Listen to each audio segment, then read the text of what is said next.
கனடாவில் வழங்கப்படும் பல அரசாங்க கொடுப்பனவுகள் ஜூலை மாதம் முதல் அதிகரிக்கப்படும்.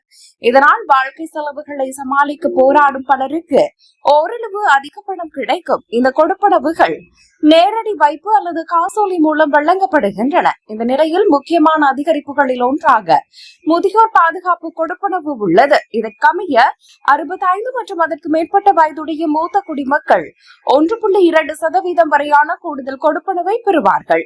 65 வயதுடையவர்கள் மாதத்திற்கு $751.96 வரையிலும், 75 மற்றும் அதற்கு மேற்பட்ட வயதுடையவர்கள் $827.16 வரையிலும் பெறுவார்கள். இதேவேளை அத்தியாவசிய பொருட்களுக்கான உதவித்தொகை GST அல்லது HST வரிக்கடனுக்கு பதிலாக நடைமுறைப்படுத்தப்படும். இதற்கமைய தனிநபர்கள் $679 வரையிலும், தம்பதிகள் $790 வரையிலும் பெறுவார்கள். அத்துடன் 19 வயதுக்குட்பட்ட ஒவ்வொரு குழந்தைக்காகவும் $234 வரையிலான தொகை குடும்பங்களுக்கு வழங்கப்படும். இந்த கொடுப்பனவு உணவு மற்றும் அன்றாட தேவைகளுக்கு உதவுவதற்காக வழங்கப்படுகிறது. அத்துடன் கனடா குழந்தை உதவித்தொகை மற்றும் கனடா மாற்றுத்திறனாளி உதவித்தொகை ஆகிய கொடுப்பனவுகளும் அதிகரிக்கப்படும்.